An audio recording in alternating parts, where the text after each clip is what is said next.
News 7 Tamil, பொறுப்பும் பொது நலமும்.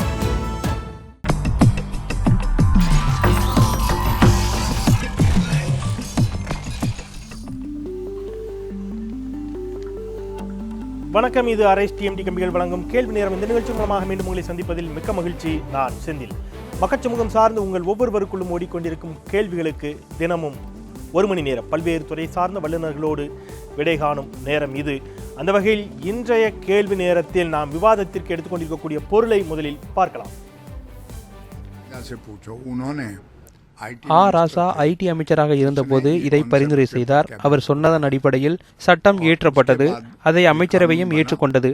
பின்னர் நாடாளுமன்றத்தில் நிறைவேற்றப்பட்டது. அதில் நாங்களும் பங்கு வகித்தோம். நீங்கள் பார்த்த இந்த காட்சி முன்னாள் சட்ட அமைச்சர் ஐக்கிய முற்போக்கு கூட்டணி அரசாங்கத்தில் இருந்த சட்ட அமைச்சர் பரத்வாஜ் பேசிய பேச்சு. ஆராசா வலியுறுத்தியதன் பேரில் நாங்கள் இதை சட்டமாக்கினோம் என்று அவர் சொல்லுவது 66A சட்டப்பிரிவு. சமூக வலைத்தளங்களில் யாரை குறித்தாவது தவறான கருத்துக்கள் பதிவு செய்யப்பட்டால் அவர்களை கைது செய்யலாம் என்ற ஒரு சட்டப்பிரிவு கடந்த காங்கிரஸ் தலைமையிலான அரசாங்கத்தில் கொண்டு வரப்பட்டது. அந்த சட்டப்பிரிவு வழக்கு தொடரப்பட்டு உச்சநீதிமன்றத்தால் தற்பொழுது தள்ளுபடி செய்யப்பட்டிருக்கிறது. இந்த சட்டப்பிரிவை நாங்கள் கொண்டு வருவதற்கு காரணம் திராவிட முன்னேற்றக் கழகம்தான். குறிப்பாக அன்றைய மத்திய அமைச்சராக இருந்த ராசா அவர்கள் கொடுத்த அழுத்தத்தினால்தான் இந்த சட்ட பிரிவை நாங்கள் கொண்டு வந்தோம் என்று முன்னாள் மத்திய அமைச்சர் ஒருவர் கருத்து தெரிவித்திருக்கிறார். இந்த தளத்தோடு இணைந்து இதை தாண்டி கருத்து சுதந்திரம் இன்றைக்கு எவ்வாறு இருக்கிறது, விமர்சனங்களை தாங்கிக் கொள்ளக்கூடிய பக்குவம் அரசியல்வாதிகளுக்கும் ஆளுகின்ற மத்திய மாநில அரசுகளில் ஆட்சியில் இருக்கக்கூடியவர்களுக்கும் இல்லையா, விமர்சனங்களுக்கு எதிர்வினை மிக கடுமையாக இருக்கிறதா என்ற தளத்தில் பேச இருக்கின்றோம். நல்லது, நாம் நிகழ்ச்சிக்குள் பயணிக்கலாம். நம்மோடு அரங்கில் 4 சிறப்பு விருந்தினர்கள் இணைகிறார்கள். திராவிட முன்னேற்ற கழகத்தின் சார்பில் சட்டத்துறை துணை செயலாளர் திரு வைத்தியலிங்கம் நம்மோடு இணைகிறார். வணக்கம் சார். காங்கிரஸ் கட்சியினுடைய சட்டப்பேரவை கொறடா வழக்கறிஞர் விஜயதரணி நம்மோடு இணைகிறார். வணக்கம். திரு பாலு, ஓய்வு பெற்ற காவல்துறை அதிகாரி, சைபர் கிரைம் குற்றங்களில் பணியாற்றியவர், அவர் நம்மோடு இணைகிறார். வணக்கம். திரு சிந்தன், மார்க்சிய கம்யூனிஸ்ட் கட்சியின் சார்பில் நம்மோடு இணைகிறார். அவரையும் வணக்கம் தெரிவித்து வர இருக்கிறேன். நாம் நிகழ்ச்சிக்குள் பயணிக்கலாம். உங்களிடமிருந்து தொடங்கலாம் நினைக்கிறேன். ஒரு முன்னாள் மத்திய அமைச்சர் தெரிவித்திருக்கக்கூடிய கருத்து ஜஸ்ட் லைக் யாரும் சொல்லலை. திமுக தான் இந்த சட்டப்பிரிவை கொண்டு வருவதற்கு அழுத்தம் கொடுத்தது அப்படின்னு சொல்கிறாரு. ஆனால் இந்த சட்ட திருத்தத்தை தள்ளுபடி செய்தது உச்சநீதிமன்றம். உங்களுடைய தலைவர் ஸ்டாலின் மிகப்பெரிய அளவிலே அதை வரவேற்கிறார். ஜனநாயகத்திற்கு கிடைத்த மிகப்பெரிய வெற்றிங்கிறாரு. ஆனால் திமுக அழுத்தம் கொடுத்தா அந்த சட்ட திருத்தமே கொண்டு வரப்பட்டதுங்கிறது முன்னாள் அமைச்சருடைய கருத்து. எப்படி உணர்கிறீர்கள் அதை?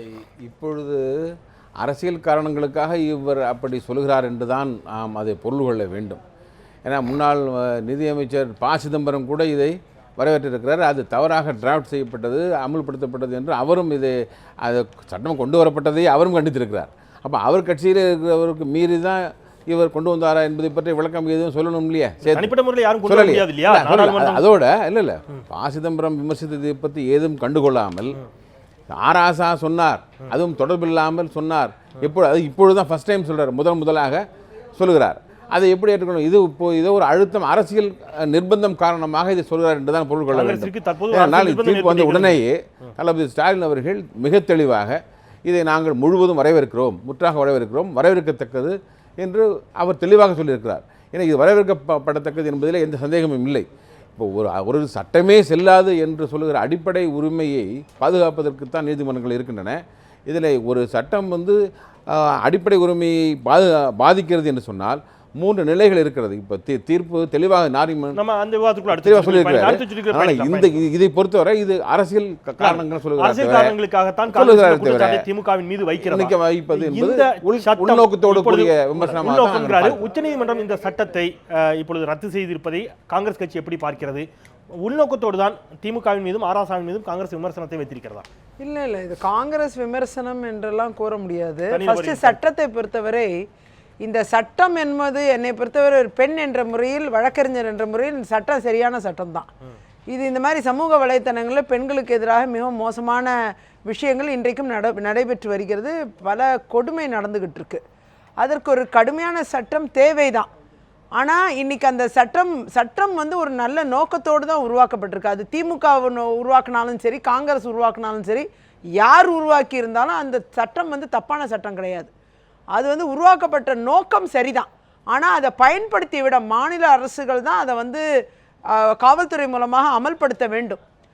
அரசியல் காழ்ப்புணர்ச்சி காரணமாக வந்து அந்த சட்டத்தை பல விதத்தில் தவறாக பயன்படுத்தியதாக இன்னைக்கு உதாரணங்கள் நிறைய வந்துருச்சு. வந்த பட்சத்தில் ஒரு சட்டமே தவறு என்று சொல்வதை விட அந்த சட்டத்தை பயன்படுத்தி அமல்படுத்திய விதம் தவறு என்பதை தான் நாம் பார்க்க வேண்டும். அதற்காக ஒரு சட்டத்தையே உச்சநீதிமன்றம் வேண்டான்னு சொல்லியிருக்காங்க. ஒரு சட்டங்கிறத விட அந்த சட்டத்தில் உள்ள ஒரு ஷரத்து இல்ல இல்ல அந்த சட்டத்தை ஒரு நிமிஷம் அந்த சட்டத்தில் உள்ள ஒரு ஷரத்தை சரியா பயன்படுத்தல அப்படிங்கிறாங்க. அந்த சட்டம் இருக்கு, இன்னும் சட்டத்துல 67வது செக்ஷன்ல இன்னைக்கு அது சமூக வலைத்தள கருத்துக்கள் தொடர்பான சுதந்திரம் இருக்கிறது, பேச்சுரிமை இருக்கிறது. ஆனா பெண்களை மிக ஆபாசமாக விமர்சிப்பது அது இருக்கு. இன்னும் முக்கியமான விஷயம் காங்கிரஸை பொறுத்தவரை ஒரு விஷயம் என்னன்னா, ஒரு சட்டம் இன்னைக்கு நீங்க வரதட்சணை கொடுமைக்கு ஒரு சட்டம் இருக்கு. அடுத்த சுற்றுல இல்ல, இது முதல் சுற்றுலயே சொன்னாதான் புரியும். ஒரு நிமிஷம் நான் எல்லாருக்கும் சமமான நேரம் கொடுக்கணும்னு நினைக்கிறேன். சமமான நேரம் கொடுங்க. நான் சொல்ல வந்து நீ கேட்கவே இல்லை. ஏன்னா becoming a repetition அந்த இஷ்யூவே. அவங்க அத்தனை பேருடைய ஒரு வரதட்சணை கொடுமை சட்டத்துல எவ்வளவோ தப்பு நடக்குது. அதுல இருக்க சட்டத்தையேவா நீக்குறாங்க. எனக்கு புரிஞ்சுக்கிட்டவனால நோக்கம் கரெக்ட். இன்னொரு விஷயத்தையும் கூட நினைவுபடுத்திக்கிறேன். எல்லோருக்கும் முன்பாகவும் ஒரு வெள்ளை பேப்பர் கொடுக்கப்பட்டிருக்கிறது. அதனுடைய நோக்கம் என்னன்னா, யாருடைய நேரத்திலும் எந்த சூழலிலும் குறிக்கிடக்கூடாது. அவரவர் நேரத்தை சமமாக நாங்கள் வழங்கிவிடுவோம். உங்களுக்கான மாற்று கருத்துக்களை குறித்து வைத்துக் கொண்டு உங்கள் நேரம் வருகின்ற பொழுது சொல்லணும் அப்படிங்கிறது மிக உறுதியாக கொடுக்கப்பட்டிருக்கு. ஏன்னா யாருடைய கருத்தும் போய் சேர முடியாமல் ஒரு சூழலில் பல சமயங்களில் ஏற்பட்டிருக்கிறது. நல்லது திருபாலு, இந்த சட்டம் தவறாக பயன்படுத்தப்படுகிறது அப்படிங்கிற அடிப்படையில் மட்டும்தான் இதை எடுத்துக்கொள்ள வேண்டும். ஆனால் சட்டத்தை கொண்டு வந்தது, வடிவமைக்கப்பட்டது சரியான விஷயம் தான் அப்படிங்கிற வாதத்தை முற்றிலும் தள்ளிவிட முடியுமா? அந்த சட்டப்பிரிவு குறித்த உங்களுடைய அதாவது, நான் காவல்துறையில் அந்த கணினி வழி சைபர் கிரைமில் ஒரு 6 வருஷம் பணிபுரிஞ்சிருக்கேன். அப்போ பணிபுரியும் போது எங்களுக்கு எப்படின்னாக்க, ஒரு பெண்ணுக்கு இதை வந்து நம்ம அந்த சிச்சுவேஷனை பார்க்கணும். ஒரு பெண்ணுக்கு ஒரு ஃபோனில் தொடர்ந்து கால் வந்துக்கிட்டே இருக்கும். அது அப்சீனாக இருந்தால் வேற இல்லை, தொடர்ந்து கால் வந்து டிஸ்டர்பன்ஸ் பண்ணிக்கிட்டு இருப்பாங்க. ஏன்னா பிசிக்கல் வேர்ல்டில் முதல்ல பெண்ணை ஃபாலோ பண்ணி தொந்தரவு பண்ணுவான். இப்போ மொபைல் ஃபோன் இருக்கிறதுனால அந்த மொபைல் ஃபோனில் சிம் கார்டில் வேறு அட்ரஸை வாங்கிக்க வேண்டியது, தொந்தரவு. இந்த மாதிரி தொந்தரவுக்கு என்ன இந்த சிச்சுவேஷன் என்ன நடவடிக்கை எடுக்க முடியும்? அது காக்னிசபிள் அஃபென்ஸாக இருக்கணும். அப்போ இந்த சைபர் ஸ்டாக்கிங் இதுதான் சொல்லுவாங்க, சைபர் ஸ்டாக்கிங். இந்த அஃபென்ஸ் வந்தப்போ இது வந்து 2 பேருக்குள்ள இடையிறது. அப்போ தான் நான் புரிஞ்சுக்கிட்டது, சென்டு ரிசீவ் தான் இருக்கும், போஸ்ட்டுக்கே வராது. வெப்சைட்டில் போட்டாலும் சரி, ஃபேஸ்புக்கில் போட்டாலும் சரி, அதுக்கெல்லாம் வரவே வராது. இது வந்து யூகேயில் அதே இருக்குது, அங்கேயும் தான் ஃப்ரீடம் இருக்குது. சென்டு ரிசீவ் அப்படி தான் இருந்தது. ஏன்னா உச்சநீதிமன்றம் சொல்லிச்சு, நம்ம அதை பற்றி சொல்லலை. பட் நான் புரிஞ்சுக்கிட்டது அதுதான். இப்போ எந்த அளவுக்கு அந்த உச்சநீதிமன்றத்தில் எடுத்து வச்சிருக்கேன், ஏன்னா சைபர் கிரைமை எடுத்து வச்சுருப்பாங்கிறது நான் ஃபுல்லாக படிக்கலை, ஜட்ஜ்மெண்ட்டை படிக்கலை. இருந்தால் கூட எவ்வளோ எடுத்து வச்சுருப்பாங்க தெரியல. நான் புரிஞ்சுக்கிட்ட சட்டப்படி send receive A to B இது 2 பேருக்கு உள்ளது தான். நீங்கள் அனுப்புகிற மெசேஜை நான் வந்து அதை வந்து அஃபென்சிவாக எடுத்துக்கலாம், எடுத்துக்காம கூட அதை இக்னோர் பண்ணிக்கலாம். ஆனால் அது வந்து அதுக்கு இந்த சிச்சுவேஷனுக்கு ஒரு சட்டம் தேவை. இப்போ இந்த சட்டம் நீங்க சொல்றது, அதாவது நீங்க சொல்றது இன்னும் எளிமையா நான் சொல்லிக்கிறேன். தனிப்பட்ட மனிதருக்கு அனுப்பக்கூடிய, அவருக்கு மட்டும் அனுப்பக்கூடிய, ஆமா அதுக்கு தான் வரும். அதுதான் இன்பாக்ஸ், அவருடைய ஃபேஸ்புக்னு சொன்னா அவருடைய இன்பாக்ஸ், ஃபேஸ்புக் நான் என்ன சொல்றேன், நீங்க போஸ்டிங்கே வராது, சென்ட் தான். அது எஸ்எம்எஸ் இருக்கலாம், ட்விட்டரா இருக்கலாம், அவருடைய தனிப்பட்ட நபருக்கு மட்டும் தெரியக்கூடிய. அதான் எனக்கு மொபைல்ல நீங்க எஸ்எம்எஸ் அனுப்புங்க, எனக்கு இமெயில் அனுப்புங்க. இது சென்ட் ரிசீவ், சென்ட்னாலே அட்ரஸ் 2 தான் இருக்கணும். போஸ்ட்னா இப்ப இன்னொன்னு சொன்னா அடுத்த ரவுண்ட்ல சொல்றேன், நான் அடுத்த நேரத்தை எடுத்துட கூடாது. திரு சிந்தன், இப்போ அவர் சொல்லக்கூடிய வாதங்களின் அடிப்படையில் போகணும்னு சொன்னா இந்த சட்டம் சரியாகத்தான் இருக்கிறது என்பதை தான் எடுத்துக்கொள்ள முடிகிறது. அவர் சொன்ன மாதிரி தனிப்பட்ட நபரை நோக்கி குறிவைத்து அவர் மீதான தாக்குதல், பொது வெளியில் வைக்கக்கூடிய, என்னுடைய பக்கத்தில் ஒரு உதாரணத்துக்கு என்னுடைய முகநூல் பக்கத்தில் நான் ஒரு கருத்தை பதிவு செய்கிறேன், அதை தவறாக எடுத்துக்கொண்டு கைது செய்வதற்கான இடம் இல்லை அப்படின்னு சொன்னால், விஜயதரணி சொன்னது மாதிரி சட்டம் சரியாக இருந்திருக்கிறது, அதை தவறாக நடைமுறைப்படுத்தியிருக்கிறார்கள் என்று எடுத்துக்கொள்ள முடியுமா? இல்லை, தீர்ப்பு நம்ம முதல்ல தீர்ப்புடைய பின்னணி, இந்த வழக்கு ஏன் தொடுக்கப்பட்டது, இதெல்லாம் சேர்த்து பார்க்கணும். 2000 இந்த சட்டம் வருது, ஐடி ஆக்ட் வருது. அப்போ யாரும் இதை எதிர்க்கலை. 2008 யூபிஏ கவர்மெண்ட்டில் இந்த சட்டத்தில் சிறு திருத்தங்களை செய்கிறாங்க. அதில் தான் 66A ஒரு செக்ஷனை சேர்த்துறாங்க. இந்த செக்ஷன் வந்ததுக்கு பிறகு மகாராஷ்டிராவில் சிவசேனா பாஜக அரசு இருக்கிற நேரத்தில், சிவசேனா தலைவர் பால் தாக்கரே வந்து மரணமடைகிற நேரத்தில் காங்கிரஸ் அரசு தான். ஆனால் சிவசேனாவுடைய தொண்டர்கள் ஒரு ஃபேஸ்புக் பதிவை எதிர்த்து போராடுறாங்க. என்ன பதிவுன்னு கேட்டால், எவ்வளோ பெரிய தலைவராக இருந்தால் என்ன, நாங்கள் மரியாதையாக அவங்களுக்கு மரியாதை செய்து நாங்கள் கடை அடைக்கிறோம்னா அது வேறு, ஆனால் ஒரு ஃபோர்ஸ்ஃபுல்லாக மரியாதையை வாங்கினா அதுக்கு பேர் மரியாதையா அப்படின்னு அந்த பெண் வந்து பதிவு செய்கிறாங்க. அதை ஒரு பெண் லைக் பண்ணுறாங்க. இந்த பதிவு செய்தவரையும் லைக் செய்தவரையும் 2 பேரையும் காவல்துறை கைது செய்யுது. ஏன்னு கேட்டால் சிவசேனா தொண்டர்கள் வந்து போராடுறாங்க, அதனால் அவர்களுடைய கருத்துக்கு மதிப்பளிக்கணும்னு நான் கைது செஞ்சேன், அதுக்கு செக்ஷன் 66A நான் பயன்படுத்துகிறேன்னு சொல்கிறாங்க. அப்போது இந்த சட்டம் தவறுன்னு யாருமே இங்கே சொல்லலை. இந்த சட்டத்தில் புகுத்தப்பட்ட செக்ஷன் யார் புகுத்துனா? காங்கிரஸ் அரசு. அந்த அரசில் எல்லாரும் பங்குதாரராக இருக்கீங்க, UPA அரசு. இப்போ என்ன சொல்கிறாங்கன்னா, இதில் நான் பங்குதாரர் இல்லை, ஏன்னா இந்த சட்டத்தில் இந்த செக்ஷனை விளக்கப்பட்டதை எல்லோரும் வரவேற்கிறாங்க.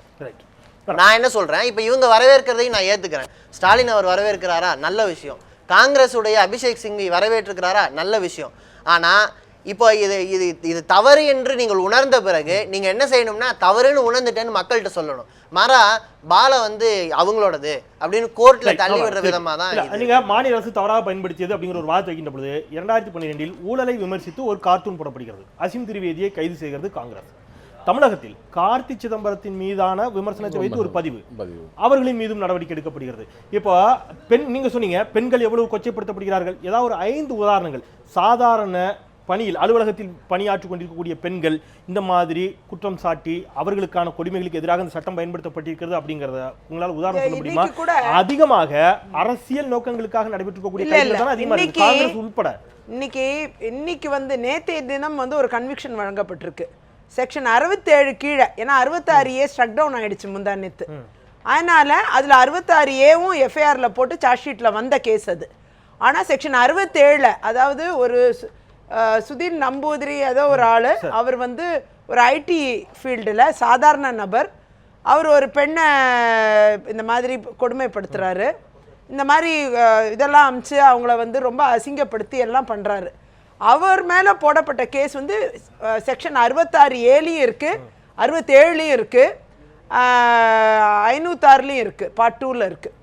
அப்போது எல்லா செக்ஷன்லையும் வரும்பொழுது 66A மட்டும் சுப்ரீம் கோர்ட் ஸ்ட்ரக் டவுன் பண்ணதால் 67 இன்னைக்கு தண்டனை வழங்கப்பட்டு இப்போ 2 நாள் ஆச்சு.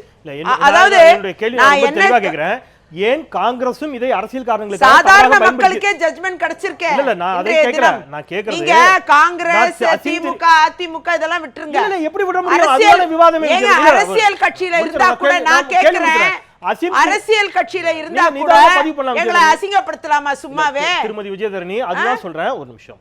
தனிப்பட்ட மன்மோகன் சிங்கை பற்றியோ அல்லது சோனியா காந்தியை பற்றியோ தனிப்பட்ட வாழ்க்கையை பற்றியோ அவதூறாக யார் பேசினாலும் அது not only Congress, not only BJP, அது மோடியாக இருக்கலாம் அல்லது திராவிட முன்னேற்ற கழகத்தினுடைய தலைவராக இருக்கலாம், செல்வி ஜெயலலிதாவாக இருக்கலாம், தனிப்பட்ட முறையில் யாரை விமர்சித்தாலும் அது கடும் கண்டனத்துக்குரிய, அதில் மாற்று கருத்து கிடையாது. ஊழலை விமர்சித்து ஒருவர் கார்ட்டூன் போடுகிறார், அசீம் திரிவேதி, அவர் கைது செய்யப்படுகிறார், கடை அடைக்கப்படுகிறது. இந்த கடை அடைப்பு நாங்களா விரும்பி செய்யலங்க. அவங்க இவர் சொன்ன உதாரணம் நமக்கே ஏற்புடையதில்லை. அதான் நான் சொல்றேன், காங்கிரஸ் உட்பட அதாவது அந்த விஷயத்தை கார்த்தி சிதம்பரத்தின் மீது என்ன விமர்சனம் வைக்கப்பட்டது? இல்ல அது என்ன கார்ட்டூன் எனக்கு தெரியல, அவரை என்ன மாதிரி கார்ட்டூன் போட்டாங்கன்னு எனக்கு தெரியல. அசீம் திரிவேதி போட்ட கார்ட்டூன்ங்கிறது நாடாளுமன்றத்தையும் இருக்கக்கூடிய ஊழலையும் கேலி செய்து ஒரு கார்ட்டூன் போடுகிறார். அவர் இது ஒரு நடவடிக்கை. அவர் இந்த நாட்டினுடைய இங்க இருக்கக்கூடிய இந்த ஊழலை அது இல்லைன்னு சொன்னது நீதிமன்றம். சக்கரத்துல வந்து சிங்கத்துக்கு பொதுவா ஓநாயை வச்சு இப்படிதான் நடக்குது.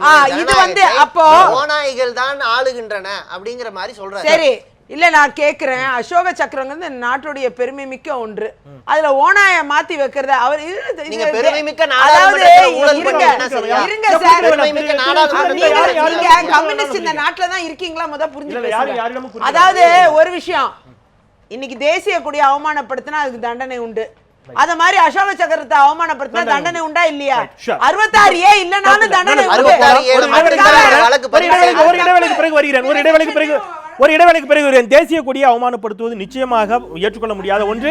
அசோக சக்கரம் இந்த நாட்டினுடைய பெருமை மிகு அடையாளங்களை, இந்த தேசியத்தினுடைய அடையாளங்களை, இந்த தேசத்தினுடைய அடையாளங்களை அவமானப்படுத்துவது மிகப்பெரிய அளவில் கண்டிக்கக்கூடியது, அதில் மாற்றுக்கருத்து இல்லை.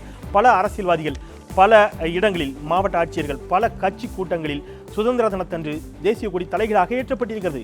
அவர்களை யார் இதுவரை தண்டித்திருக்கிறார்கள் என்ற கேள்வியும். காவல்துறையில் சமீபத்தில் வாட்ஸ்அப் மூலமாக ஒரு பெண் காவல்துறையைச் சேர்ந்த ஒரு ஊழியருக்கு அவருடைய உயர் அதிகாரி பாலியல் ரீதியாக தொல்லை கொடுத்தார் என்று வாட்ஸ்அப்பின் மூலமாக ஒரு தகவல் வந்தது. அது உண்மையா பொய்யா, அது கண்டுபிடிக்கப்பட்டதா, அந்த காவல்துறை அதிகாரி மீது என்ன மாதிரியான நடவடிக்கை எடுக்கப்பட்டது என்பது போன்ற கேள்விகளும் இன்னமும் கூட மிச்சமாகவே இருக்கின்றன. பேசலாம் ஒரு சிறிய இடைவேளைக்கு பிறகு. நியூஸ் 7 தமிழ், பொறுப்பும் பொது நலமும்.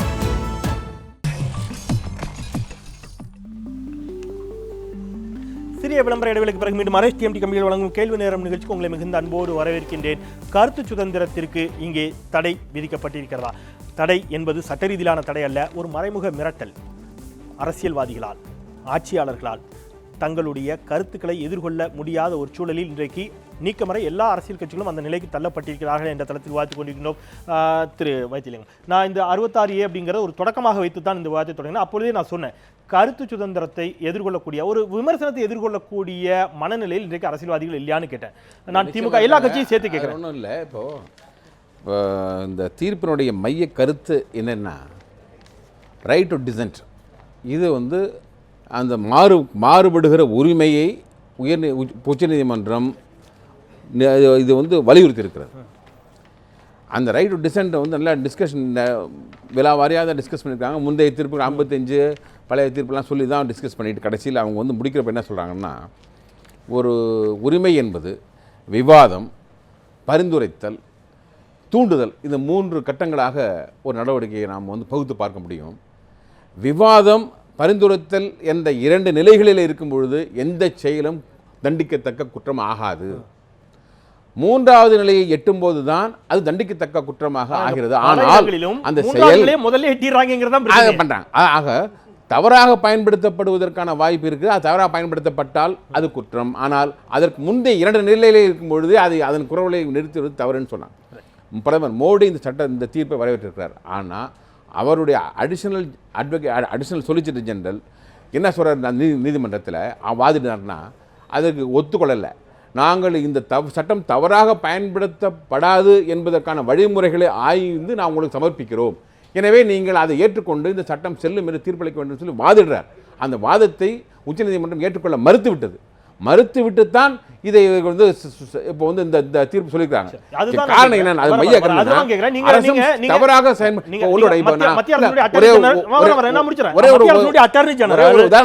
கருத்து ஒரு விதமாக இருக்கிறது. ஆனால் மோடி வரவேற்கிறாருங்கிறீங்க. ஒரே ஒரு உதாரணம் அழுத்தம் கொடுத்தது. என்னுடைய ஒரு அரசாங்கத்துக்கு கெட்ட பெயர் ஏற்படுத்துகிறார்கள் என்று ஒரு அரசாங்கம் வழக்கு தொடுக்க முடியும். இந்த நம்முடைய சட்டம், நம்முடைய அமைச்சரவை சென்ற முறை 95 வழக்குகள், அவதூறு வழக்குகள் தொடுக்கப்பட்டது. ஆட்சி காலம் முடியும் போது அந்த 95 வழக்குகளையும் திரும்ப பெற்றார்கள். ஒரு வழக்கை கூட முழுவதுமாக நடத்தி முடிக்கல. ஸோ அவங்களுடைய எண்ணம் என்னன்னா, அந்த ஆட்சி காலத்தில் அவதூறு வழக்கை தொடுத்து அவர்களை அலைக்கழிக்க வேண்டும், அச்சுறுத்த வேண்டும் என்ற எண்ணம். இத்தகைய போக்கு அதனாலதான் நான் கவனமா சொல்றேன். பேரை கூட சொல்லல யாரையுமே. வயதிலும் அனுபவத்திலும் மூத்தவர், அரசியல் அனுபவம் கொண்டவர். நான் திமுக, அதிமுக, காங்கிரஸ், கம்யூனிஸ்ட்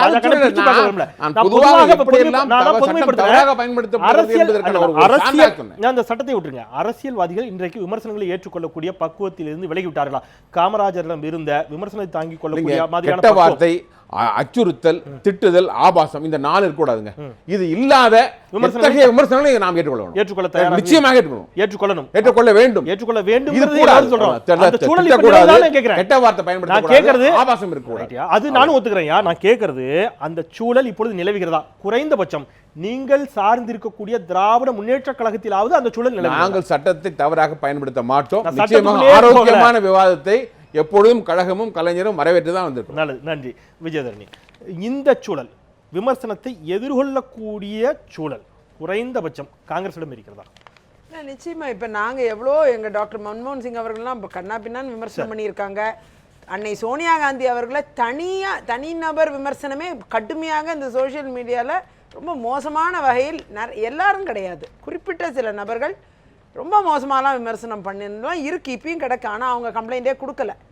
அதெல்லாம் நம்ம சகிச்சுக்கிட்டு தாங்கிக்கிட்டு எவ்வளவோ, அதாவது நமக்கு நல்லா தெரியும் நம்மளுடைய வாழ்க்கை என்னங்கிறது தெரியும். நீங்க காங்கிரஸ் தனிப்பட்ட முறையில் விமர்சனம் நீங்க தொடர்ந்து பதிவு பண்ணுங்க. நீங்க காங்கிரஸ் அப்படிங்கறத மன்மோகன் சிங்கோடும் சோனியா காந்தியோடும் மட்டுமே சுருக்கி விட்டது இல்ல. இப்ப இதுல பாஜகவும் வராரு, இல்ல விமர்சனம் பண்றாங்க. ராபர்ட் வதேராவும் வராரு, இதுல ப. சிதம்பரமும் வருகிறார், இதுல கார்த்தி சிதம்பரமும் வருகிறார். இல்ல யார் வேணா வரலாம். அவங்க தனிநபர் விமர்சனம் தேவையே இல்லை. என்னை பொறுத்த வரைக்கும் அந்தந்த பிரச்சனையை பொறுத்து விமர்சனம் பண்றதுனால தப்பு இல்லை. ஆபாசமா மோசமா விமர்சனம் பண்ணக்கூடாது. இன்னொன்னு என்னன்னா, இந்த உச்சநீதிமன்றத்தோடைய இந்த தீர்ப்புல ஒரு விஷயம் நல்லா தெரியுது. சார் சொன்ன மாதிரி டிஸ்கஷன், அட்வொகேசி, இன்சைட்மெண்ட், இது 3 தான். டிஸ்கஷன் அண்ட் அட்வொகேசி வந்து cannot be cannot prevail over the constitutionங்கிற மாதிரி சொல்றாங்க. இந்திய அரசியலமைப்பு சட்டத்தை தாண்டி செல்லாது, அது அதன் உள்ளது, அந்த பேச்சு உரிமைக்கான ஒரு அடிப்படைங்கிறாங்க. ஆனா இன்சைட்மெண்ட் இருக்கு பாருங்க, தூண்டுதல், அது வந்து இன்றைக்கு ஒரு பிஜேபி எம்எல்ஏ உத்தரப்பிரதேஷ்ல அந்த சோசியல் மீடியா மூலமா அவர் பரப்பி விட்ட அந்த விஷயம்தான் ஒரு முசாஃபர் நகர் கலவரத்தையே உருவாக்குச்சு, உலகத்துக்கே தெரிஞ்ச விஷயம். அப்ப 66 கரெக்ட் தானே அந்த இடத்துல? அப்படி பார்க்க போனால் அந்த முசாஃபர் நகர் கலவரமே மத கலவரத்தையே தடுத்திருக்கலாம் இல்லையா? அது ஒரு பக்கம்.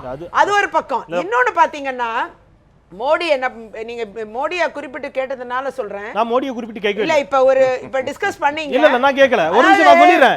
நான் திருப்பி தெளிவா சொல்லிறேன். இல்ல நான் கேட்டேன்னு சொல்லுவேன், அச்சமல்ல. நான் கேட்டது அரசியலுக்கு அப்பாற்பட்டு அவர் சொன்னார். அரசியலுக்கு அப்பா இல்ல, நான் திருப்பி என் கேள்வி தெளிவா வச்சிடறேன். அரசியலுக்கு அப்பாற்பட்டு இன்று நீங்க அந்த சட்டத்துக்குள்ளே விட்டுருங்க, 66A விட்டு வெளியே வந்துருங்க, 66A விட்டு வெளியே வந்துருங்க. நான் கேட்கறது ரொம்ப தெளிவா கேட்கிறேன். இன்றைக்கு விமர்சனங்களை தாங்கிக் கொள்ளக்கூடிய பக்குவம் உள்ளபடியே அரசியல்வாதிகளிடம் இருக்கிறதா? குறைந்தபட்சம் காங்கிரஸ். நீங்க காங்கிரஸ் சார்ந்து மட்டும் சொல்லுங்க. அதாவது இன்னைக்கு காங்கிரஸ் சார்ந்து நமக்கு நிறையவே இருக்கு, நிறைய தாங்கிட்டு இருக்கோம், நிறைய விமர்சனங்களை இந்த 10 வருஷத்துல நாங்க பட்ட அவஸ்தை நிறைய, ரொம்ப மோசமாலாம் விமர்சனத்தெல்லாம் தாங்கி இருக்கோம். அதே நேரத்தில் உண்மைக்கு புறம்பான நிறைய பொய்யான விஷயங்களை இந்த சோசியல் மீடியால பரப்பி விடுறாங்க, அதெல்லாம் கூட தாங்கிட்டு இருக்கோம். நாங்க யாருமே கம்ப்ளைண்ட் நிறைய பேர் கொடுத்தது இல்ல. குறிப்பா இல்ல, ஒரு விஷயத்தை சொல்லி முடிக்கிறேன். ஒரு விஷயம் சொல்லுவேன், நான் சொல்ல வந்ததை நீங்க சொல்ல விடல. இப்ப சார் சொன்னதா கூட எடுத்துக்கலாம். மோடியை பொறுத்தவரை இந்த பிரச்சாரத்தும் போது பாராளுமன்ற தேர்தலுக்கு முன்னாடி பாத்தீங்கன்னா ஐயோ 66 ரொம்ப மோசம் அப்படி இப்படின்னு சொல்லி இந்த செக்ஷனை பத்தி கடுமையா விமர்சனம் பண்ணி அருண்ஜேட்லி அவர்கள் ஒரு பெரிய முழு நீளத்துக்கு வந்து இன்னைக்கு உச்சநீதிமன்ற தீர்ப்பை மாதிரி ஒண்ணு படிச்சாரு பார்லிமெண்ட்ல. சொல்லிட்டு மோடி அவர்கள் அவருடைய டிபிஏ பிளாக்ல போட்டாரு, மாத்தி போட்டாரு. போட்டு இப்படிலாம் எதிர்ப்பு தெரிவிச்ச இவங்க இன்னைக்கு வந்து அவங்களுடைய இந்த சட்டத்தை கொண்டு வந்த இந்த சட்ட திருத்தத்தை கொண்டு வந்த காங்கிரஸே இதை வரவேற்கின்ற பொழுது, இல்ல சட்ட திருத்தத்தை கொண்டு வந்தவர்களே வரவேற்கின்ற பொழுது நீங்க ஒரு விஷயத்தை பார்க்கணும். காங்கிரஸ் வரவேற்கல. அதாவது காங்கிரஸை பொறுத்தவரை அது பயன்படுத்தப்பட்ட விதம் தவறு என்பதால் இப்ப என்னோட கருத்தை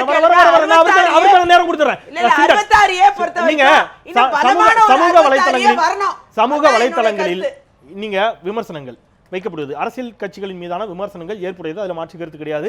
அவர்களுக்கு இன்றைக்கு அதை தாங்கிக் கொள்ளக்கூடிய மனநிலை குறைந்திருக்கதா அப்படிங்கிற கேள்வியும் இயல்பாக எழக்கூடியதான்.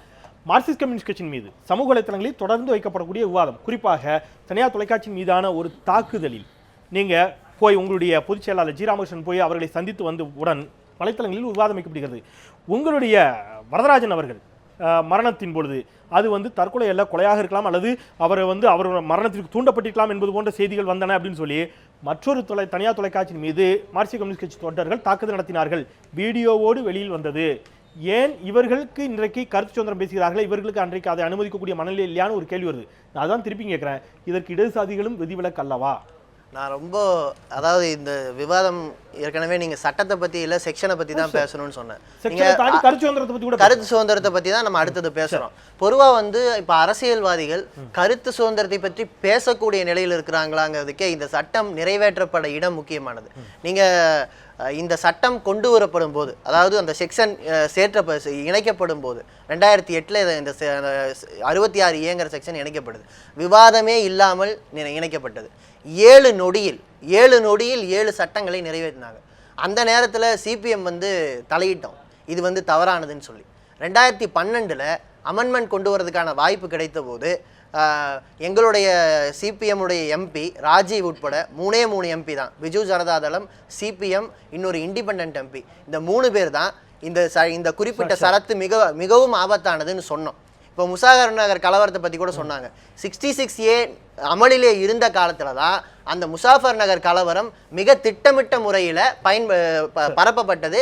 அதையும் நாங்கள் தொடர்ந்து எதிர்க்கிறோம். இந்த 66A அதை தடுக்க முடியாது. எங்களை பொறுத்த வரைக்கும் நான் இந்த கட்சியாக எந்த விதமான வன்முறையும் மீடியாவுக்கு எதிராக குரல் வலையை நெரிக்கிற மாதிரியான எந்த விதமான தாக்கப்பட்ட வீடியோ நீங்க அதாவது சட்டப்படியா நான் ஒரு தவறு செஞ்சிருக்கிறேன்னு சொல்றீங்க. நீங்க சட்டப்படியாக அதை எதிர்கொள்கிறோம், அதாவது அதை ஆதரிச்சு நான் பேசணும் அப்படின்னு நினைச்சேன்னா இப்ப நான் பேச முடியும். அப்படியான பேச்சு, அந்த வன்முறை ஆதரிக்கிற எந்த நோக்கமும் எங்களுக்கு கிடையாது. அப்படிப்பட்ட வன்முறைகளை நாங்க ஆதரிப்பது கிடையாது. ரெண்டாவது, இது நேரடியாக கருத்து சுதந்திரம் எங்கு பாதிக்கப்பட்டாலும், இவன் நீங்க எங்க மேலேயே குற்றச்சாட்டு வச்சாலும் கூட, நாங்கள் யார் எனக்கு எதிரான கருத்து நீ சொன்னாலும் கூட உன்னை பாதுகாக்கிற இடத்துல தான் நிற்போம் என்கிறது தான் எங்களுடைய புரிதல். நான் அதுதான் கேட்குறேன், கட்சி பாகுபாடுகளுக்கு அப்பாற்பட்டு. நல்லது, காவல்துறை எடுத்து கேட்குறேன். இப்போ காவல்துறையில் வந்த ஒரு வாட்ஸ்அப்பில் வந்த தகவலை நீங்களும் பார்த்துருப்பீங்க. அந்த ஆடியோ, ஒரு உயர் அதிகாரி, அசிஸ்டன்ட் கமிஷனர் லெவலில் இருக்கக்கூடிய ஒரு அதிகாரி தனக்கு கீழ் பணிபுரியக்கூடிய ஒரு பெண்ணிடம், ஊழியரிடம் பேசிய பேச்சுக்கள், அது உண்மையா, உள்ளபடி அவங்க தான் பேசினாங்களா, இதை குறித்து சைபர் கிரைமோ அல்லது காவல்துறையோ கண்டுபிடிச்சிருக்கிறதா? ஏன்னா ஊடகங்களில் வந்த செய்திகளின் அடிப்படையில் தான் நானும் சொல்கிறேன், இதை உறுதிப்படுத்தப்படாத செய்திகளாக கூட வச்சுக்கிறேன். ஊடகங்களில் வந்த செய்திகளின் அடிப்படையில் அவர் வேறு இடத்துக்கு மட்டும் மாற்றப்பட்டிருக்கிறார் என்பது போன்ற செய்திகள் வெளியாகிறது, அவருடைய பெயரும் வெளியிடப்பட்டிருக்கிறது. இது உண்மையா? இதை குறித்து இந்த மாதிரி காவல்துறை, இதை ஒரு எக்ஸாம்பிளாக வச்சுக்கலாம், ஒரு பானை சொற்றுக்கு ஒரு சோறு பதம் மாதிரி. இந்த மாதிரி காவல்துறையில் நடைபெற்று கொண்டிருக்கக்கூடிய சைபர் கிரைம் குற்றங்களுக்கு காவல்துறை என்ன நடவடிக்கை எடுத்திருக்கிறது?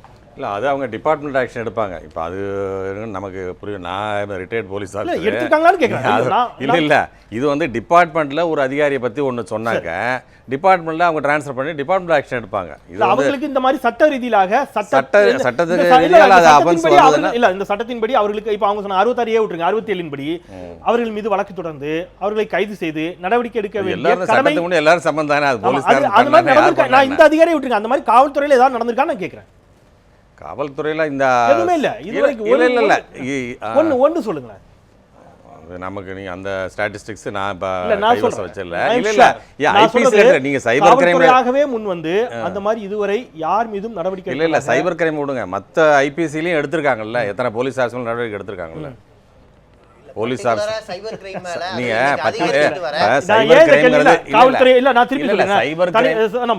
தனிப்பட்ட முறையில் அரசியல் கட்சிகள் எல்லாம் வந்து அப்பலுக்கானவர்கள் குற்றம் சாட்டக்கூடிய நோக்கம் அல்ல என்னுடையது. தனிப்பட்ட முறையில் காவல்துறை குற்றம் சாட்டுவதல்ல என்னுடைய நோக்கம். என்னுடைய நோக்கங்கிறது எல்லா இடத்திலும் ஒரு சிலர் தவறு செய்கிறார்கள், நல்லது செய்யக்கூடியவர்கள் எல்லா இடத்திலும் நிரம்பி இருக்கிறார்கள். என்னுடைய கேள்விங்கிறது இந்த மற்றவர்களுக்கான அறிவுரையாக மட்டுமே பெரும்பாலும் கட்சிகளாக இருக்கலாம், காவல்துறையாக இருக்கலாம், ஊடகத்தையும் சேர்த்துக்கங்களேன், மற்றவர்களுக்கு அறிவுரை சொல்லக்கூடிய இடங்களில் மட்டுமே இருந்து கொண்டிருக்கக்கூடிய ஒரு போக்காகவே இருக்கிறது. அப்படிங்கிற அடிப்படையில் அந்த வார்த்தை கொண்டு போறேன்.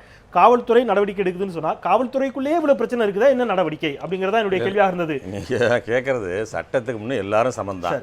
எடுக்கலைன்னு சொன்னா அது பாதிக்கப்பட்டவங்க திரும்ப அதை இது பண்ண சட்டத்துக்கு எடுத்துக்க போறாங்க. சரி, இப்போ அதை விட்டுறோம், நல்லது, ஸ்கிப் பண்ணிடுங்க. நீங்க அது எல்லாவற்றிற்கும் பதில் சொல்லக்கூடிய இடத்தில் நீங்க இல்லைங்கிறது நான் உணர்ந்துக்கிறேன். இப்போ சமூக வலைத்தளங்களில் எந்த அளவு அவர் சொன்னார், முதல், இரண்டாவது, மூன்றாவது 3 விஷயங்கள் வைக்கிறார். அந்த மாதிரி தானா எந்த அளவிற்கு ஒருவரை பற்றி விமர்சனம் செய்யலாம்? அசோக சக்கரத்தை எடுத்துவிட்டு அங்கே ஓநாயின் படத்தை வைத்தது, இதுவெல்லாம் இந்திய சட்டத்தின்படி இது குற்றவியல் சட்டத்திற்குட்பட்டு கைது செய்யப்படக்கூடிய சட்டங்களாகத்தான் இருக்கிறதா? ஒரு சமூக வலைத்தளத்திலோ அல்லது ஒரு எஸ்எம்எஸ்லையோ எந்த அளவிற்கு நம்ம ஒருத்தரை பற்றி விமர்சிக்கலாம்ங்கிறத புரிகிற மாதிரி ஏதாவது எளிமையாக சொன்னீங்கன்னா சமூக வலைத்தள பதிவர்களுக்கு உதவும். சைபர் கிரைமில் இருந்ததுனால கேட்குறேன். இல்லை இப்போ நீங்கள் சைபர் கிரைம் இல்லாமல் மற்ற அஃபென்சஸும் இருக்குல்ல, மற்ற ஐபிஎஸ்லேயும் அதாவது சட்டத்தை கொண்டு எதில் பண்ணால் மீடியா தானே டிஃபர் ஆகுது. நீங்கள் ஃபிசிக்கலாக பேப்பரில் எழுதுனா என்ன தவறோ அதே போல் இன்டர்நெட்டில் வந்தாலும் அதே தவறு தான். எவிடன்ஸ் கலெக்ட் பண்ணுறது தான் சைபர் கிரைம்னு சொல்கிற மொழியை நீ அதை வேறுபடுத்தி பார்க்க வேண்டிய தேவையே இல்லை. பட் இதில் நம்ம 66A பற்றி தான் மெயினாக பேசிகிட்டு இருக்கோம். எதுக்காக இதை சொல்கிறோம்னாக்கா, இன்டர்நெட் இந்த அதாவது இன்ஃபர்மேஷனை டிஜிட்டல், முதல்ல கம்யூனிகேஷன் வேறு மாதிரி இருந்தது, இப்போ டிஜிட்டலில் வரும்போது அது ஸ்பீடும் அது ஜாஸ்தி, அனானிமஸாக இருக்குது. இதில் வந்து ஹராஸ்மெண்ட்டு, விமன் ஹராஸ்மெண்ட்டு அதிகமாக ஆகுது. அதை மென்ஷன் பண்ணி தான் இந்த செக்ஷனை மெயினாக அப்போ புரிஞ்சுக்கிட்டது, அப்போ யூஸ் பண்ணது. அது பல இடத்துல நீங்க மிஸ்யூஸ் பண்ணதனால இந்த மாதிரி ஆயிருக்க வழியா பெண்களை பாதுகாக்க வேண்டும் அப்படிங்கிற ஒரு நோக்கத்துல பல சட்டங்கள் இந்த செக்ஷனை ஃபுல்லா படிச்சு பாத்தீங்கன்னா அஃபென்சஸ் அகைன்ஸ்ட் விமன் படிச்சு பாத்தீங்கன்னாக்க, ஏன்னா ஒரு இன்ஃபர்மேஷனை வச்சு இப்போ இந்தியன் கல்ச்சரை வச்சு ஒரு ஆணை திட்டுனா கூட பெண் அந்த வீட்டு பெண்ணை வச்சு ஒரு மாதிரியா பேசி தான் பேசுவாங்க. அதான் இன்ஃபர்மேஷன்ங்கிறது ஒரு இதா போறது, பெண்கள் தான் அதிகமாக பாதிக்கப்படுறாங்க. இதுக்கு ஒரு சேஃப்கார்டு வேணும்னு சொல்லி தான் அப்போ அந்த மாதிரி வந்தது சட்டம். அது எந்த அளவுக்கு சரியாக பயன்படுத்தப்பட்டிருக்கிறது அப்படிங்கிறது நாம் இன்னும் கூட பேசலாம். நம்மோடு மற்றும் ஒரு சிறப்பு விருந்தினரும் இணைகிறார். சமூக வலைத்தளங்களில் தொடர்ந்து இயங்கிக் கொண்டிருக்கக்கூடிய ஊடகவியலாளர் கவிதா முரளிதரன். அவர் மீதும் கூட சமூக வலைத்தளங்களில் கடுமையான விமர்சனங்கள் எல்லாம் வைக்கப்பட்ட சூழல் உண்டு. அவரோடும் இணைந்து பேசலாம் ஒரு சிறிய இடைவேளைக்கு பிறகு. News 7 Tamil. பொறுப்பும் பொது நலமும். சிறிய விளம்பர இடைவேளைக்கு பிறகு மீண்டும் RSTMT கம்பிகள் வழங்கும் கேள்வி நேரம் நிகழ்ச்சிக்கு உங்களை மிகுந்த அன்போடு வரவேற்கின்றேன். 66A சட்டப்பிரிவு உச்சநீதிமன்றத்தின் தீர்ப்பால் நீக்கப்பட்டிருக்கிறது, தள்ளுபடி செய்யப்பட்டிருக்கிறது. இதை மையமாக வைத்து கருத்து சுதந்திரத்திற்கு இந்த நாட்டில் எந்த அளவிற்கு இடம் இருக்கிறது, கருத்துக்களால் எதிர்கொள்வதற்கு அரசியல்வாதிகள் தயங்குகிறார்களா என்ற தளத்தில் வாய்த்துக் கொண்டிருக்கின்றோம். நம்மோடு இடைவேளைக்கு பிறகு ஊடகவியலாளர் கவிதா முரளிதரனும் நம்மோடு இணைகிறார். அவரோடும் கூட இணைந்து விவாதத்தை தொடரலாம். அதற்கு முன்பாக திரு வைத்தியலிங்கம், நீங்கள் சொன்னீங்க யார் செய்தாலும் அது எல்லா மேடைகளிலும் எல்லோரும் சொல்லக்கூடிய ஒரு பொதுவான வாதமாக போயிடுச்சு. திமுக செஞ்சாலும் தப்பு தான் ஒரு வார்த்தையோடு அது போய்விட்டாலும் கூட பல மேடைகளில் கேட்ட கேள்விதான். இருந்தாலும் இன்றைய தேவைக்காக மீண்டும் கேட்கக்கூடிய ஒரு சூழல் வந்திருக்கிறது. திமுக ஆட்சியில் ஒரு கருத்து கணிப்பை வெளியிட்டதற்காக தினகரன் பத்திரிகையின் மீது மதுரையில் தாக்குதல் நடத்தப்படுகிறது. இப்போது கருத்து சுதந்திரம் அப்படிங்கிறது இயல்பாகவே ஒருவரை கோபப்படுத்துவதோ அல்லது தூண்டுவதோ அது தவறான விஷயமா வச்சுக்கலாம், அல்லது தனிப்பட்ட தாக்குதலை தவறாக வச்சுக்கலாம். கருத்து சுதந்திரத்தை எதிர்கொள்ளக்கூடிய தொடர்பாக காவல்துறை நடவடிக்கை எடுத்தது, அதில் இது ஏன் நடவடிக்கை எடுத்தீர்கள் என்று யாரும் கோரவில்லை. தப்பு செய்தவர்கள் யாராக இருந்தாலும் நடவடிக்கை எடுப்பதிலே கழகத்திற்கும் கலைஞருக்கும் எந்த காலத்திலும் கருத்து வேறுபாடு இருந்ததில்லை. பொதுவாக தமிழகத்தை எடுத்துக்கிட்டீங்கன்னா திமுக அதிமுக இந்த இரண்டு கட்சிகளிலும் கருத்து வேறுபாடுகளின் காரணமாக திமுக இருக்கிறவங்க அதிமுக இருக்கிறவங்க திமுக போறது வாடிக்கையாக இருக்கக்கூடிய ஒரு விஷயம் தான். ஆனா இவங்க திமுக இருக்கின்ற பொழுது விமர்சிக்கிறார்கள் அஇஅதிமுக தலைமையை. ஒரு அவதூறு வழக்கு தொடரப்படுகிறது, அதிமுக வந்தோடனே வழக்கை விட்ரா பண்றாங்க. அல்லது அதிமுக இருக்கிறாங்க, அவதூறு வழக்கு போடப்படுகிறது, திமுக வந்தோடனே விட்ரா பண்றாங்க. அவதூறுங்கிறது கட்சி மாறின உடனே அது என்னமா பாராட்ட மாதிரி தான். நான் முன்பே சுட்டி காமிச்சேன் என்னன்னா, ஒரு குற்றம் என்பது அதை கையாளுகிறவர்களுடைய கையிலே தான் இருக்கிறது. அதாவது அவர் நோக்கத்தை அவர்கள் ஏதோ அரசியல் நோக்கத்துக்காக பொய் வழக்கு புனைவது என்பது தான் குற்றமே தவிர சட்டமே குற்றம் என்று சொல்ல முடியாது. ஆனால் இது இப்பொழுது நான் விவாதத்தை எடுத்துக்கிறது 66A நீக்கப்பட்டதன் காரணமாக ஏற்பட்ட விளைவுகள். என்னை பொறுத்தவரையிலே, எங்களை பொறுத்தவரையிலே 66A நீக்கப்பட்ட நிலையிலும் கூட இப்பொழுதும் தவறு செய்தவர்கள் மீது தண்டிப்பதற்கு நடவடிக்கை எடுப்பதற்கு போதுமான சட்டப்பிரிவுகள் இருக்கின்றன. அவைகளை பயன்படுத்தியே அந்த தவறு செய்கிறவர்கள் மீது தகுந்த நடவடிக்கை எடுப்பதற்கான வழிமுறைகள் இன்னமும் இருக்கின்றன. அதுவே போதுமானது. ஆனால் யாருக்கும் பிறரை துன்புறுத்துகிற ரைட் டு டிசென்ட் இருக்கு, ரைட் டு அஃபெண்ட் யாருக்கும் கிடையாது. அதனால அதைத்தான் இந்த சட்டம் சுட்டு காமிக்குது. அதற்கு பல சட்டப்பிரிவுகள் இருக்கின்றன, அவைகளை பயன்படுத்தியே அந்த உரிமைகளை பாதுகாக்க முடியும். எனவே இது தேவை, இது நல்ல தீர்ப்பு. இனிமேல் இந்த சட்டத்தை தவறாக பயன்படுத்துபவர்களுக்கு இது ஒரு சௌகரியாக முடியும். ஒரே ஒரு சான்று, இப்போ ஒன்று வேணாம், இப்போ அது நோக்கத்துக்காக என்னென்னா உலகளாவிய அளவிலே பாதிக்கப்பட்டதுனால் நாம் நினைவில் கொள்வது நல்லது. இப்போ நபிகள் நாயகம் அவர்களை புகைப்படம் எடுக்கக்கூடாது என்பது அவர் முஸ்லீம்கள் கொண்டிருக்கிற நம்பிக்கை. ஆனால் சார்லி ஹெப்தோ என்ற பிரெஞ்சு மேகசின் என்ன பண்ணாங்க, ஒரு கார்ட்டூன் போட்டு அவர் முஸ்லீம்களை பற்றிலாம் இப்படிலாம் வன்முறை செய்கிறீங்களேன்னு சொல்லி ஒரு கார்ட்டூன் போட்டாங்க. அப்போ நோக்கம் அந்த கார்ட்டூனில் என்ன எழுதப்பட்டிருக்கிறது என்பது கூட பிரச்சனை அல்ல. அவருடைய புகைப்படம் என்று ஒரு கேரிகேச்சர் போட்டதே அவருடைய உணர்வுகளை புண்படுத்துவதாக நோக்கத்தை தான் நான் பார்க்கணும். ரைட் டு அஃபெண்ட், அதனால அந்த ஆசை கொல்லப்பட்ட உலகம் தழுவிய அளவில் மிகவும் உணர்வுபூர்வமான பிறருடைய உணர்வுகளை புண்படுத்துகிற வகையிலே செயல்படுத்த ஊடகங்களுக்கும் உரிமை. இந்த மாதிரியான விவாதங்கள் வைக்கப்படுகின்ற இன்றைக்கு பாஜகவின் தரப்பில் யாரும் இல்லை. அதனால அவர்கள் தரப்பில் இந்த கேள்வி நான் முன்வைக்கிறேன். இவர்கள் அங்கே நபிகள் நாயகத்தை இழிவுபடுத்தக்கூடிய விதத்தில் ஒரு கார்ட்டூன் வெளியிட்டவரை கண்டிக்கிறார்கள், ஆனால் மாதருபாகனை ஆதரிக்கிறார்கள், மாதருபாகனுக்கு ஆதரவாக குரல் கொடுக்கிறார்கள். இந்த கருத்துரிமைக்கு உரிமை உண்டுதான் என்பதுதான் எல்லோருடைய நிலைப்பாடும். அதில் எந்த மாற்று கருத்தும் இல்லை. அந்த குரல்களை நெரிப்பது என்பது சரியான நம்முடைய கவிதா முரளிதரன் ஊடகவியலாளர் நேரலின் மூலமாக இணைகிறார். அவரையும் வரவேற்கலாம். வணக்கம் கவிதா. இப்போ இந்த சமூக வலைத்தளங்களில் என்னமா அளவிற்கு கருத்து சுதந்திரம் தவறாக பயன்படுத்தப்படுகிறது அப்படிங்கிற ஒரு வாதம் தொடர்ந்து வைக்கப்படுகிறது. கருத்து சுதந்திரங்கிற பேர்ல ஒரு லேப்டாப்பும் கம்ப்யூட்டர் இருந்தால் எதை வேணாலும் எழுதிடுறாங்க அப்படிங்கிற ஒரு கருத்து முன்வைக்கப்படுகிறது. இதை ஏற்றுக்கொள்வீர்களா? இந்த சட்டப்பிரிவு 66A நீக்கப்பட்டதை குறித்த உங்களுடைய அடிப்படையிலான பார்வை என்ன? சட்டப்பிரிவு 66A நீக்கப்பட்டது உண்மையிலேயே வரவேற்கப்பட வேண்டிய விஷயம் அப்படின்னு தான் நான் நினைக்கிறேன். கருத்து சுதந்திரம் அப்படின்றது நம்ம தொடர்ந்து பேசிக்கிட்டு இருக்கோம். ஆனால் இன்றைக்கு இருக்க சூழலில், ஏற்கனவே நீங்கள் மாதருபாகன் பற்றி சொன்னீங்க, இன்றைக்கு இருக்கிற சூழலில் கருத்து சுதந்திரம் கடுமையான அச்சுறுத்தல்களை தொடர்ந்து சந்தித்து வருகிறது. 66A மாதிரியான ஒரு ஆக்டை ட்ரெக்கோனியன் ஆக்ட்னு தான் சொல்லணும். இந்த மாதிரியான சட்டங்கள் கருத்து சுதந்திரத்துக்கு பெரிய சவாலாகவும் அச்சுறுத்தலாகவும் தொடர்ந்து செயல்பட்டு கொண்டிருக்கிறது. நிச்சயமாக இணையத்தில் கருத்து சுதந்திரம் ஒரு வரம்பு மீறி போகுதான்னு எனக்கு சொல்ல தெரியல. ஒரு சுய தணிக்கை ஒரு சின்ன அளவில் வேணும்னு நினைக்கிறேன். ஆனால் அது பிறருடைய தணிக்கையாக இருக்கக்கூடாது. Freedom of expression comes with responsibility அப்படின்னு நான் நினைக்கிறேன். அது வந்து it should be a self exercise, நம்ம எக்ஸசைஸ் பண்ண வேண்டிய ஒரு விஷயம். கவிதா, இப்போ பொதுவாக இணையங்களில் 2 விதமான பார்வை வைக்கப்படுகிறது. உங்களை போன்றவர்கள் வைக்கப்படக்கூடிய பார்வை அப்படிங்கிறது கருத்து சுதந்திரம் வேண்டும் அப்படிங்கிற ஒரு பார்வை வைக்கப்படுகிறது. பல நேரங்களில் பெண்களின் மீது அளவு கடந்து ஆபாசமாகவும் மிரட்டுகின்ற போக்கிலும் வன்முறையை தொடுக்கின்ற போக்கிலும் பதிவுகள் வருகின்றன. அவர்களை தனிப்பட்ட முறையிலும் கூட மிரட்டல் போக்கு இருக்கிறது. இப்போ அந்த மாதிரி பெண்களின் மீதான நடத்தப்படக்கூடிய தாக்குதலை தடுக்கக்கூடிய வகையில் தான் இந்த சட்டப்பிரிவு இருக்குது அப்படிங்கிறாங்க. ஒரு புறம் இந்த சட்டப்பிரிவு நீக்கியதை ஆதரிக்கிறோம், மறுபுறம் சொல்லுங்க, இது ஒரு முரணா தெரியலையா?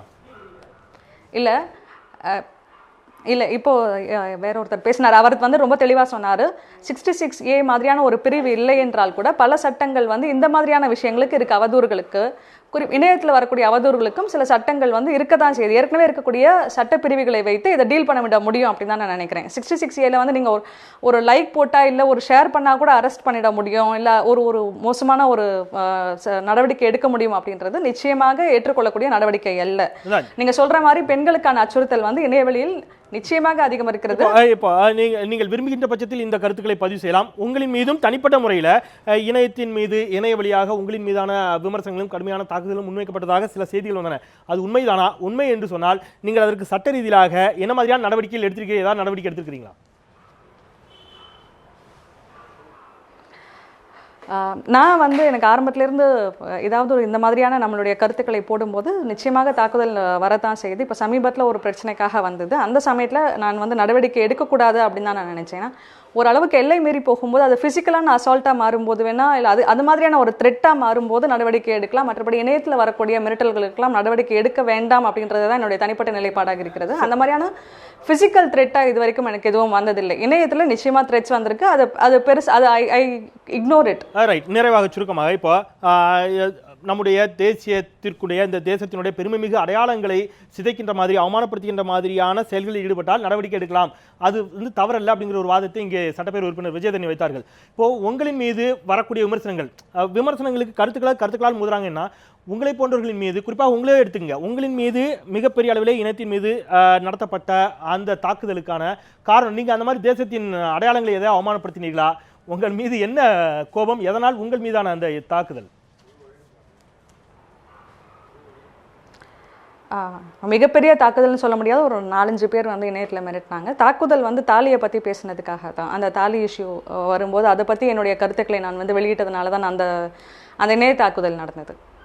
அது வந்து அது நிச்சயமாக அது ஒரு தேச அடையாள சின்னமாக நான் நினைக்கல. நம்ம பேசலாம். அது இப்போ தமிழ்நாட்டை பொறுத்த வரைக்கும் தாலி மறுப்பு திருமணம் அப்படின்றது சட்ட ரீதியாக ஏற்றுக்கொள்ளப்பட்ட ஒரு செயலாகத்தான் இருக்கிறது. நல்லது. இந்த மாதிரியான கருத்துக்களை பதிவு செய்வதற்காக தான். ரைட். இப்போ காங்கிரஸ் தரப்பில் ஒரு கருத்துக்களுக்கான எதிர்வினை செய்யப்படுகின்ற பொழுது திமுகவாக இருக்கலாம், எல்லோரும் வேறு யாரோ கருத்து சுதந்திரத்தை காக்க வேண்டும் அப்படிங்கிற நோக்கத்தில் அவர்களுக்கான ஆதரவு கொடுக்கக்கூடிய ஒரு போக்கு இருக்கிறது. உடனே போய் அங்கே சந்திக்கிறதோ அல்லது அவர்களுக்கு ஆதரவு கொடுக்கிறதோ. ஆனால் பல நேரங்களில் அவர்களே அது போன்ற நடவடிக்கையில் ஈடுபடுகிறார்கள். அவர்களை நோக்கி அது வீசப்படுகின்ற பொழுது அதிலிருந்து விலகிக் கொள்கிறார்கள் அப்படிங்கிற ஒரு வாதம். இப்போ கவிதா மாதிரியான இந்த மாதிரியான விடயங்களில் நீங்கள் சார்ந்திருக்கக்கூடிய இயக்கங்களும் கட்சிகளும் எந்த அளவிற்கு கருத்து சுதந்திரத்தை பாதுகாப்பதில் முன்னின்றதுங்கிறத பதிவு பண்ணுங்க. அதாவது கருத்து சுதந்திரம் என்று வரும்பொழுது அது முழுமையாக இருக்க வேண்டும், அதில் மாற்று கருத்தே கிடையாது. ஃப்ரீடம் ஆஃப் ஸ்பீச் அண்ட் எக்ஸ்பிரஷனுங்கிறது நம்முடைய இந்திய அரசியலமைப்பு சட்டத்தின் வாயிலாக நமக்கு வழங்கப்பட்டிருக்க ஒரு சுதந்திரம் என்பது இந்தியாவின் ஜனநாயகத்திற்கு கொடுக்கப்பட்ட ஒரு பெரிய விடுதலை. அது நம்முடைய சுதந்திரத்தின் ஒரு அடிப்படை. அப்படி இருக்கும் பொழுது 1947 நமக்கு வந்த சுதந்திரம் என்பது இதை உள்ளடக்கிய சுதந்திரம் தான் நம்ம பார்க்கணும். அரசியல் கட்சிகளும் அந்த அடித்தளத்தில் தான் உருவாகியது. சுதந்திரத்தின் வெளிப்பாடே இதுதான். ஏன்னா அந்த பத்திரிகைகள் எல்லாம் அன்னைக்கு சுதந்திர போராட்டத்தை பற்றி எழுதுனதுக்கு பிரிட்டிஷ் அரசாங்கம் நம்ம மேலே கடுமையான நடவடிக்கை எடுத்த பொழுது அதை நாம் எப்படி கொண்டு போனோம்னா இது கருத்து சுதந்திரம் என்பதை நாம் அன்னையிலிருந்தே ஆரம்பிச்சது. ஆனால் இன்றைக்கும் அந்த கருத்து சுதந்திரம் இன்னைக்கு மிக மோசமாக திரும்பி அது பெரிய பாலியல் வன்கொடுமைக்கு கொண்டு போய் விடக்கூடிய சூழ்நிலை ரொம்ப கேவலமான நிலைமைக்கு அதுதான் அவாய்ட் பண்ணணும் நான் நினைக்கிறேன். சுருக்கமாக நிறைவாக கருத்து சுதந்திரம் என்ற பெயரில் நான் உங்ககிட்ட கவிதாட்ட வச்ச கேள்வி தான் கேட்க விரும்புகிறேன். ஒரு லேப்டாப் கம்ப்யூட்டர் இருந்தால் நீங்கள் யாரோ நம்புகின்ற அவர்கள் புனிதமாக நினைக்கக்கூடிய அல்லது அவர்களுடைய நம்பிக்கை சிதைக்கக்கூடிய வகையில் எதை வேண்டுமானாலும் எழுதுவது, கொச்சைப்படுத்துவது, அது என்னுடைய கருத்து, அது அறிவு சார்ந்த கருத்து என்பது போன்ற வாதங்களை எல்லாம் முன்வைப்பது எந்த அளவிற்கு ஏற்புடையதாக இருக்கும்னு நினைக்கிறீங்க? இங்கே விமர்சனம் இல்லாமல் வளர்ச்சி கிடையாது. டிசன்ட் இல்லாமல் வளர்ச்சி கிடையாது. அதனால் ஒரு கருத்தை வந்து நீங்கள் உண்மையிலேயே ஒரு கருத்தை இந்த சமூகத்துக்கு பாதகம் விளைவிக்கிறதுன்னு நினச்சிங்கன்னா, ஒன்று இருக்கக்கூடிய சட்டப்பிரிவுகளில் அது தூண்டுகிற ஒன்றாக, வன்முறையை தூண்டுகிற ஒன்றாக இருந்தால் இருக்கிற சட்டப்பிரிவுகளில் அதை தடுக்க முடியும். ஆனால் விமர்சனம் வைப்பதே தவறு. அது நீங்கள் இந்த சட்டம் மட்டும் கிடையாது, 66A மட்டும் இங்கே பிரச்சனை கிடையாது. சில அரசியல் இயக்கங்கள் சாஃப்ட் டார்கெட்டை தேடுறாங்க. ஒரு தனிநபரை தாக்குவதன் மூலமாக ரொம்ப ஈஸியாக தன்னை வந்து நான் தான் இந்த குறிப்பிட்ட பிரிவுக்கு காவலர் அப்படின்னு காட்டணும்னு நினைக்கிறாங்க. ஆனால் ஒரு பர்டிகுலர் இப்போ ரீசெண்டாக நடந்திருக்கிற பல பிரச்சனைகள் பார்த்தீங்கன்னா, ஒரு குறிப்பிட்ட மதம் அல்லது குறிப்பிட்ட ஒரு சாதிக்குள்ள இன்னொரு சாதி, அதே சாதியை சேர்ந்த அதே மதத்தை சார்ந்தவர் தன்னுடைய மதத்தை விமர்சிக்கும் போது இவங்க வந்து நான் மதத்தை பாதுகாக்கிறேன்னு இன்னொரு தரப்பு வராங்க. நான் என்ன சொல்கிறேன், என்னுடைய சொந்த மதம் நானும் விமர்சிப்பேன், என்னுடைய சொந்த சாதி நானும் விமர்சிப்பேன், என்னுடைய மதத்துக்கு உட்பட்டு பல சாதிகள் இருக்கின்றன, இந்த சாதிகளுக்கு இடையில தீண்டாமை இருக்கு, வேறுபாடுகள் இருக்கு, என் மதத்தை சேர்ந்த இன்னொரு பெண்ணை இன்னொரு ஆண் அவமானப்படுத்துகிறான், என்னுடைய குடும்பத்தில் என்னுடைய அம்மா ஒரு பெண்ணடிமைத்தனத்தால் பாதிக்கப்படுகிறார் என்று சொன்னால் நான் அதை வெளிப்படுத்துவது என்பது உன்னுடைய அவமானமாக நீ சொல்வது அரசியல். இது ஒரு சாஃப்ட் டார்கெட் தானே அப்படிங்கிற பார்வையில் வைக்கிறீங்க. நல்லது, நன்றி.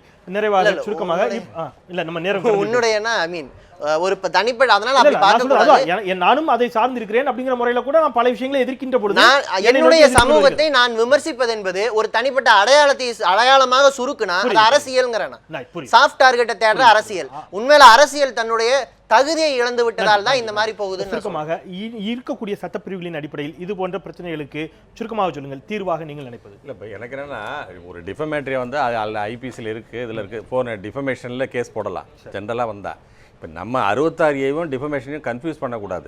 அது ஒரு கல்லை எடுத்து இப்போ உங்களுக்கு நேரடியாக அட்டாக் பண்ணால் ஒன்று போடுறோம், சகட்டு மேனிக்கு ரோட்டில் அடிச்சுக்கிட்டே இருக்க அதில் ஒருத்தர் இன்ஜுரி ஆகிறான்னா அது ஒரு டிஃப்ரெண்ட்டு.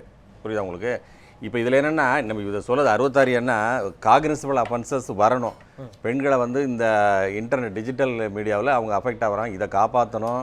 அப்படிங்கும்போது தான் இந்த சட்டங்களை பயன்படுத்துச்சு. டிஃபமேஷனுக்கு ஏற்கனவே சட்டங்கள் இருக்குது, அவங்க ப்ரைவேட்டாக ஃபைல் பண்ணிட்டு போகிறாங்க.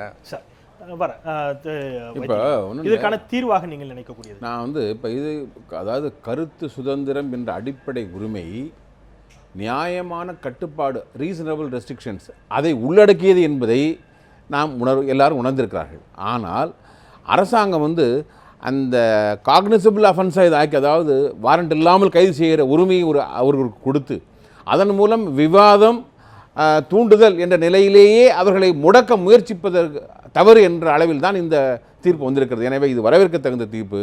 எந்த நிலையிலும் யாரும் கருத்து சுதந்திரத்திற்கு எதிரான எந்த நடவடிக்கையையும் நம்ம ஆதரிக்க முடியாது. அதனால் கருத்து சுதந்திரம் என்பது இந்த நாட்டினுடைய வளர்ச்சிக்கு அடித்தளம். தாலி பெண்களுக்கு வேலி என்று பேசி பாடிய NS கிருஷ்ணன் இதெல்லாம் வெளிநாடுகளிலே கேலி என்று அதையும் சாடி இருக்கிறார். எப்போ 45 ஆண்டுகளுக்கு முன்பாகவே. எனவே இதெல்லாம் தாலி வேண்டுமா வேண்டாமா என்பது நீங்களே சொல்லிய போல சட்டபூர்வமாக ஆக்கப்பட்ட விட்ட ஒன்று, இல்லாமலே திருமணம் செய்து கொள்ள முடியும் என்பது சட்டபூர்வமாக ஆக்கப்பட்ட ஒன்று. அதை அவர்களே இந்து பெண்கள் விவாதிப்பதை கூட அனுமதிக்க முடியாத நிலை இருப்பதை நம்மால் ஏற்றுக்கொள்ள முடியாது. எனவே விவாதம், கருத்துரிமை என்பது நாம் தூக்கி பிடிக்க வேண்டும். அதை தவறாக பயன்படுத்துபவர்கள் தான் கண்டிக்கப்பட வேண்டியவர்கள். நன்றி. கவிதா, நிறைவாக இதற்கான தீர்வு என்ன அப்படிங்கிறத ஒரு பக்கம் வைத்துவிட்டு, இது போன்ற பிரச்சனைகளுக்கு எதிர்வினை ஆற்றுகிறேன் என்பது போன்ற சில நடவடிக்கைகள், இப்போ குறிப்பாக திராவிடர் கழகம், நீங்கள் இந்த தாலியை பற்றி பேசியதுனால நான் சொல்கிறேன், தாலி அறுப்பு போராட்டம்னே ஒன்று நடத்துவது அப்படிங்கிறதெல்லாம் இங்கே அதை ஒரு அமங்கலமாக பார்க்கக்கூடிய ஒரு சூழல் பெருவாரியாக இருக்கக்கூடிய மக்கள் மனதில் இருக்கின்ற பொழுது, இந்த மாதிரியான ஒரு போராட்டத்தின் மூலம் எதை நிறுவ முயற்சிக்கிறார்கள் அப்படிங்கிற ஒன்றும், மகாராஷ்டிராவில் மாட்டுக்கறி சாப்பிடுவதற்கு தடை போட்டால் நாங்கள் இங்கே மாட்டுக்கறி சாப்பிட்டே தீர்வோம் அப்படிங்கிற மாதிரியான இது மாதிரியான ஒரு பக்குவமில்லாத போக்காக இதை எடுத்துக்கொள்ள முடியுமா? இந்த மாதிரியான எதிர்வினைகளை நீங்கள் எப்படி பார்க்கிறீர்கள்? இதோடு இணைந்து இதற்கான தீர்வையும் சுருக்கமாக. இல்லை, இது உண்மையாக பக்குவமில்லாத போக்காக நிச்சயமாக நம்ம பார்க்க முடியாது. இந்தியாவில் எங்கு நடந்தாலும் அதற்கான எதிர்வினையை நம்ம நிச்சயமாக பதிவு செய்தாங்க. நம்ம குறிப்பாக தமிழ்நாடு அதனுடைய முற்போக்கு இதற்காக அறியப்பட்ட ஒரு மாநிலம். எங்கே போனாலும் பல இடங்களுக்கு நாம் போகிறோம், எல்லா இடத்துலையும் தமிழ்நாடு பற்றி அவங்க அந்த மாதிரியான ஒரு ஒப்பீனியன் தான் வச்சுருக்காங்க. அப்போ மாட்டுக்கறி மகாராஷ்டிராவில் தடை செய்யப்பட்டாலும், குஜராத்தில் அதுக்கு முன்னாடியிலிருந்தே தடையாமல் இருக்கிற அந்த மாதிரி இடங்களில் தடை செய்யப்பட்டாலும் அதற்கான எதிர்வினையை நம்ம ஒரு சிறிய அளவில் ஆற்றும் போது தான் ஒரு பொலிட்டிக்கலாக அது ஒரு சரியான விஷயமா இருக்க முடியும் அப்படின்னு நான் நினைக்கிறேன். அப்புறம் தாலி அப்படின்றது மங்களமா அப்படின்றதெல்லாம் it varies, it's a very subjective thing அப்படின்னு நான் நினைக்கிறேன். நம்ம வந்து 67லயே இப்படி ஒரு சட்டம் இயற்றி இருக்கிறோம், தாலி இல்லாத திருமணங்களும் செல்லுபடி ஆகும் அப்படின்னு ஒரு சட்டம் இருக்கும்போது அதை கழற்றுவது அமங்கலமான விஷயமாக வந்து ஒரு சாரார் அதுக்காக தீக்கா நடத்தக்கூடாது அப்படின்னு நம்ம எப்படி இது பண்ண முடியும்னு எனக்கு தெரியல. ஏன்னா தாலியை கழற்றி விட்டும் ஒரு இணையர் வந்து சந்தோஷமாக குடும்பம் நடத்த முடியும் என்றால் அது மிகச்சிறந்த உதாரணமாக இருக்க முடியும் அப்படின்னு தான் நான் நினைக்கிறேன். நீங்க இந்த இணையங்களில் இதற்கான தீர்வு அப்படி இருக்கிற சட்டங்களுக்குள்ள இதற்கான தீர்வு இருக்கு அப்படின்றது எனக்கு புரியுது. சொல்லுங்க. அதான் அந்த தீர்வை தான் நான் கேட்குறேன். சாத்தியம் அப்படின்னு தான் எனக்கு புரியுது. என்ன இல்லை அதற்கு சாத்தியம் அப்படின்னா ஏற்கனவே பாவது டிஃபமேட்ரி வழக்குகளையே டீக்ரிமினலைஸ் பண்ணணும் அப்படின்ற மாதிரியான ஒரு வாதம் வந்துட்டு இருக்கும்போது 66A மாதிரியான ஒரு ட்ரக்கோனியன் சட்டத்தை வந்து நிச்சயமாக நம்ம அனுமதிக்க முடியாது. அதன் பேரால் கருத்து சுதந்திரம் மறுக்கப்படுவதை நிச்சயமாக ஏற்றுக்கொள்ளவே முடியாது. வால்டேர் சொன்னதான் திரும்ப நம்ம எத்தனை தடவை சொன்னாலும் அதுதான் என்னுடைய உயிரை கொடுத்தாவது அடுத்தவருடைய கருத்து சுதந்திரத்தை காப்பாற்ற வேண்டிய பொறுப்பு வந்து எனக்கு இருக்கு அப்படின்னு நான் நினைக்கிறேன். நன்றி கவிதா, எங்களோட உங்களுடைய தொடர்ச்சியான பணிகளுக்கு மத்தியில் இணைந்தீர்கள். மிக்க நன்றி உங்களுக்கு.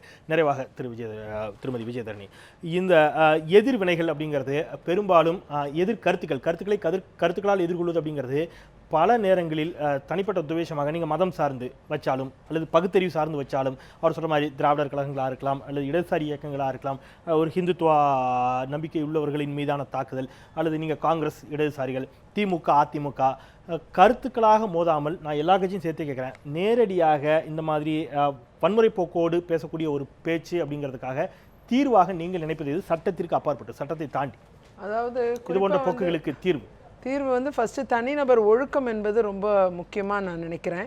அந்த தனிநபர் ஒழுக்கம் என்பது அடிப்படையாகவே கல்வியின் காரணமாக தான் எய்த முடியும். குறிப்பாக வந்து கல்வியின் வளர்ச்சியும் விழிப்புணர்வும் அதிகமாகும் பொழுது நிச்சயமாக வந்து இதற்குண்டான அடிப்படை உருவாகும். அந்த டிசிப்ளினுங்கிறது நிச்சயமாக வரும். அந்த அடிப்படையில் பார்த்திங்கன்னா அப்படியே அந்த சில நேரம் கல்வி இருக்கும் பொழுது நல்ல கல்வியாளர்கள் ஏன் ஆசிரியர்கள் கூட ஊடகங்களில் குடிபோதையின் காரணமாக வந்து மிக மோசமாக விமர்சித்த ஒரு கேஸும் உண்டு. அந்த கேஸ் வந்து என்னுடைய விஷயத்திலே நடந்தது. அதில் பார்த்திங்கன்னா ஒரு ஆசிரியரே வந்து குடிபோதையில் கெட்ட வார்த்தையில் வந்து ஊடகத்தில் ஃபோனில் பேசுகிறார். அந்த அதாவது ஒரு ஆசிரியர் நல்லா படித்தவர் தான், அந்த கல்வி அவருக்கு அது பலனளிக்கவில்லை. அந்த போதை என்பது அந்த கல்வியை மறுக்க வைத்து விட்டது. ஆகையால் இன்றைக்கு மதுபோதைக்கு ஆளாகி இருக்கக்கூடிய சூழ்நிலை கூட இன்றைக்கு ஒரு சரியான பாதையில் மக்களை வழிநடத்தக்கூடிய லெவலில் இல்லாமல் இது போன்ற விஷயங்களை வந்து வாரி இறைக்கக்கூடிய ஒரு கெட்ட வார்த்தைகளை பேசக்கூடிய சூழ்நிலை, நேரடி தாக்குதல்கள்லாம் இருக்குது. அரசியல் கட்சிகள் மத்தியில் நீங்கள் பார்த்தீங்கன்னா இப்போ ஓரளவுக்கு நிறைய பேர் வந்து ஒருத்தர் ரெஸ்பெக்ட் பண்ணி டிசிப்ளினாக இருக்கக்கூடிய சூழ்நிலை வந்துருச்சு. ஆனால் சட்டப்பேரவையில் மட்டும்தான் இன்னும் அதாவது அதெல்லாம் இன்னும் நல்லா வரணும்னு நினைக்கிறேன், சரியாகணும். சட்டப்பேரவை இன்னும் சவாலாக ஆக்கிறாதீங்க சிந்தன். இப்போ நேரம் கடந்து விட்டதுனால சுருக்கமாக வேறு தவிர்க்க முடியாதனால அந்த கேள்வி முன்வைக்கிறேன். திராவிடர் கழகம் நடத்தக்கூடிய அந்த போராட்டம், தாலி எரிப்பு போராட்டம் என்பது போன்ற போராட்டங்கள்லாம் மேலும் சமூகத்தினுடைய அமைதியை கெடுத்து விடாதா? ஒரு பிரச்சனை நடந்திருக்குது, அதற்காக கண்டனங்கள் பதிவு செய்யப்பட்டிருக்கின்றன, வழக்கு பதிவு செய்யப்பட்டிருக்கிறது, கைது செய்யப்பட்டிருக்கிறார்கள். உங்களுடைய கருத்துக்களின் மூலமாக வைப்பதை விட்டுவிட்டு இந்த மாதிரியான நிகழ்வுகளை நடத்துவது அப்படிங்கிறது மேலும் இது இன்னும் கொஞ்சம் அதிகமாகத்தானே இந்த பிரச்சனைகளை தீவிரப்படுத்தக்கூடிய போக்கா இருக்காதா? நீங்க பண்பாட்டில் நிறைய விஷயங்கள் வழக்குழிஞ்சிருக்கு. நீங்கள் தாலி அணிவதுங்கிறது பண்பாட்டில் இடையில் வந்த விஷயம். திருக்குறளில் தாலியை பற்றி எந்த குறிப்பும் கிடையாது, தமிழர் பண்பாட்டில் இல்லை. இதை நான் வந்து என்னுடைய தமிழ் சமூகத்துக்கு சொல்கிறேன். ரெண்டாவது, தாலி நீக்கினாலும் ஒரு ஆண் உயிரோடு இருப்பான் என்று பெண்களுக்கு சொல்லுவதற்காக நான் ஒரு நடவடிக்கை எடுக்கிறேன். நான் கேட்குறேன், இப்போ இது போராட்டமாக பண்ணுறதுனால நமக்கு இப்படியெல்லாம் பேசுகிறோம், ஒரு அரசியல் கட்சி ஒரு அரசியல் இயக்கம் எடுத்து செய்வதால் கேட்குறோம். ஒரு ஆண் வந்து மிஞ்சி அணிவதை இப்போ அணிவதே கிடையாது இல்லை, எப்படி நீங்கள் உங்கள் சௌகரியத்துக்கு விட்டுட்டு போனீங்க? இல்லை, நான் ஒரு நிமிஷம், நான் வந்து தாலியை மட்டுமே மையப்படுத்தலை, பொதுவாக வைக்கக்கூடிய எல்லா எதிர்வினைகளும் இந்த மாதிரி எதிர்வினைகளை நேரடியாக ஒருவர் அதிகமாக நம்பக்கூடிய, அவர்கள் நம்பிக்கை சார்ந்து அவர்கள் மதிக்கக்கூடிய ஒரு விஷயங்களின் மீது நம்பிக்கைகள் மறுக்கப்பட்டதனால்தான் சமூகம் முன்னேறி இருக்கிறது. பெரியார் மாதிரி விமர்சிச்ச ஒரு மனிதர் இந்தியாவில் கிடையாது, ஆனால் பெரியார் இருந்ததனால்தான் தமிழகம் மிக முன்னேறிய மாநிலங்கள். மறுப்பதை பற்றி பேசுகிறீர்கள். இந்த கேள்வியெல்லாம் வைக்கப்பட்ட உடனே இப்போ நீங்க ஒரு போராட்டத்திற்கு திராவிடர் கழகம் அழைப்பு விடுத்தவுடன் அது நேரடியாக திராவிட முன்னேற்ற கழகத்தினுடைய தலைவர்களின் இல்லங்களின் மீது போய் நிற்கிறது. அங்கே இருக்கக்கூடிய பெண்கள் பற்றிய விமர்சனங்கள் வைக்கப்படுகிறது.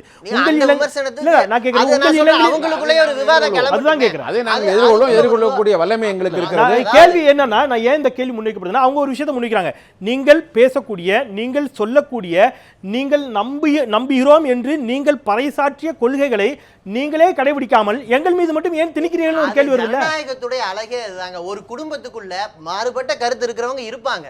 குடும்பத்திலுள்ள என்னுடைய கருத்து, ஆணுடைய கருத்து தான் பெண்ணுக்கும் இருக்கணும். அந்த ஆணும் நம்பக்கூடிய கருத்து நான் கேட்கிறது, அந்த ஆணும் நம்பக்கூடிய சுருக்கமாக இல்ல, கட்டாயம் என்பது இதில் இல்லை. ஆனால் விவாதம் என்பதை என்றைக்கு நாங்கள் மறுத்ததில்லை.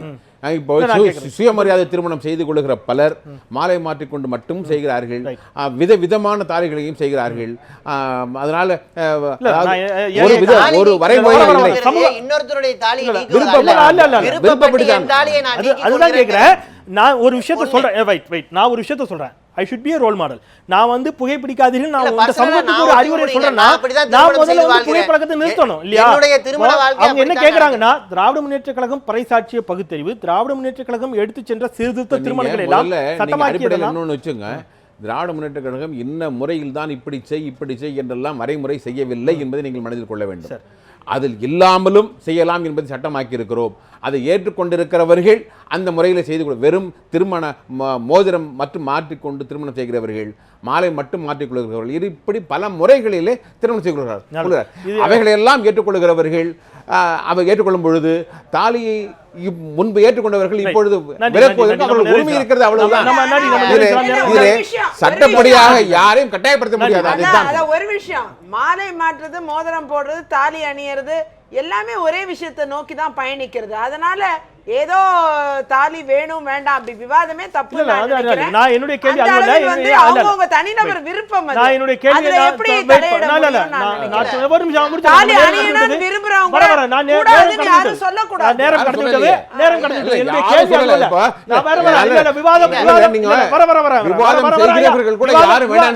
விவாதம் வேறு நம்ம நிறைவு செய்ய வேண்டிய நிர்ணயத்திற்கும் கேள்விங்கிறது கருத்து சுதந்திரத்தை பற்றி பேசுகிறீர்கள். ஆனால் அந்த கருத்து சுதந்திரத்தை நாம் மதிக்கிறோமா? ஒன்று, நீங்கள் ஒரு கருத்தை முன்வைக்கிறீர்கள், முதலில் அந்த கருத்தை நீங்களே அந்த கருத்தை ஏற்றுக்கொண்டு நடக்கிறீர்களா அப்படிங்கிற ஒரு கேள்வி. இதுவெல்லாம் தான் முன்வைக்கப்பட்டது. அந்த கோணத்தில் தான் இந்த விவாதமும் கூட வந்தது அப்படிங்கிற அடிப்படையில் நன்றி. இன்னும் கூட விவாதிப்பதற்கு நிறைவே இருக்கிறது, இருந்தாலும் நேரம் அனுமதிக்க மறுக்கிறது. 4 பேரும் தொடர்ச்சியான பணிகளுக்கு மத்தியில் எங்களோட இணைந்தீர்கள். மிக்க நன்றி. கவிதா அவர்களுக்கு மீண்டும் ஒருமுறை நன்றி தெரிவித்து இந்த அளவிலே நிறைவு செய்கின்றேன். தனி மனித சுதந்திரம் நிச்சயமாக அவசியம்தான். ஆனால் அந்த தனி மனித சுதந்திரம் மற்றவருடைய மூக்கை தொடாத வரை மட்டுமே அதை அனுமதிக்க முடியும் என்பது பரவலாக சொல்லப்படக்கூடிய ஒரு வாக்கு. அந்த அடிப்படையில் நான் நம்புகின்ற கொள்கைகளை நான் கடைபிடிப்பதற்கும் அதை சமூகத்திற்கு எடுத்துச் சொல்வதற்கும் எனக்கு முழுமையான உரிமை இருக்கிறது. அதை எப்பாடுபட்டாவது காப்பாற்ற வேண்டும் என்பதை கவிதா வலியுறுத்தினார். கருத்து சுதந்திரம் என்ற பெயரில் தனிமனித தாக்குதல்களிலும் தனி மனிதர்களுடைய குடும்பங்களை சார்ந்தும் விமர்சிக்கக்கூடிய போக்கு மிக மிக அநாகரிகமான போக்கு. அது எந்த வடிவத்தில் எந்த இயக்கங்கள் சார்ந்து வந்தாலும் அதையும் அனுமதிக்க முடியாது. கருத்து சுதந்திரம் என்பது ஒரு கத்தியைப் போல, அதை நாம் ஒரு மருத்துவராகவே பயன்படுத்த வேண்டும் என்பதை கூறி நிறைவு செய்கின்றேன். மறந்து கொண்டே இருப்பது மக்களின் இயல்பு. அதை மீண்டும் மீண்டும் மீண்டும் நினைவுபடுத்திக் கொண்டே இருப்பது எனது கடமை. அந்த வகையில் நாளை பாரதிய ஜனதா கட்சியினுடைய மூத்த தலைவர் திரு இல கணேசனோடு நீங்கள் நேரலையில் உங்கள் கேள்விகளை முன்வைக்கும் சிறப்பு கேள்வி நேரத்தில் உங்களை சந்திக்கின்றேன். நான் செந்தில்.